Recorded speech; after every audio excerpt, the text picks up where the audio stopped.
course, is Black History Month, and this morning we are honored to bring you the story of a remarkable pioneer. Yes, she's an airline pilot clearing the runway for other girls to follow in her footsteps.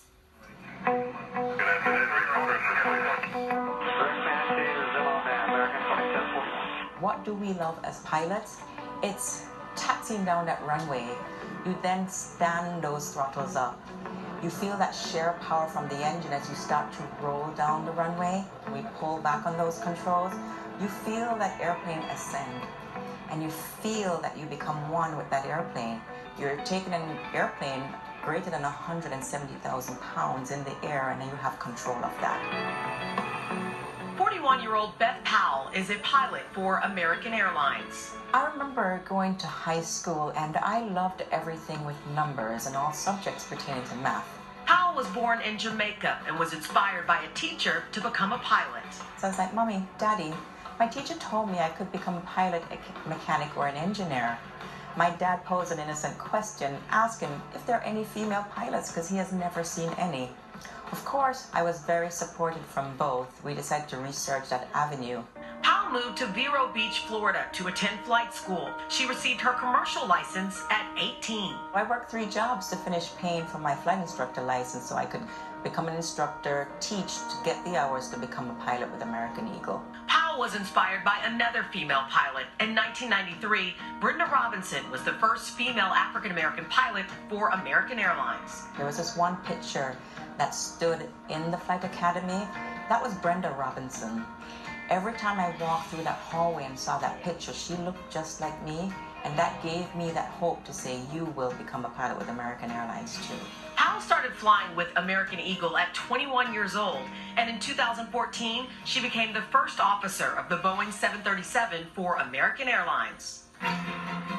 But she is still one of the few African-American women in the cockpit. You walk through the airport, you see those head turns looking at you, is that really the pilot? It's so rare to see, and the numbers that's out there is so very small. So I welcome when I see those stares, and I take the time to talk and have a conversation so they recognize, yes, I am the pilot. Today, in commercial aviation, only 4% of airline pilots are women, and even less are women of color. Dare to dream big and dream loud. Powell talks to students, bringing awareness to aviation and paving the way for the next generation of girls. Set your goals. That passion will propel you through, and you will truly feel that you never worked in a day in your life because you absolutely love what you do.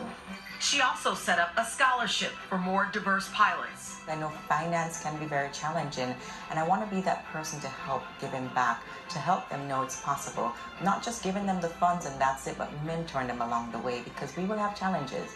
And it's nice to have that support to say you can do this. And Powell hopes that will bring more diversity in the skies. I'm looking forward to seeing a more diverse community, not just because of the color of our skin, or because of our gender, or our religion or sexual orientation, but for what that brings. That brings great thoughts, it brings great ideas that adds to innovation and help to make us a better workforce and better company. Nice picture. She's a trailblazer. Yeah, we've talked about this before, the value in being able to see something. You know, when you're young and you aspire to be something or do something, being able to actually see that person. Yeah, people in her path to support her, to help her do it. Powell belongs to the organization Sisters of the Skies, and they're hosting a Girls Rock Wings event in Houston this April, where teenagers who have dreams of becoming a pilot get to go up with instructors who look just like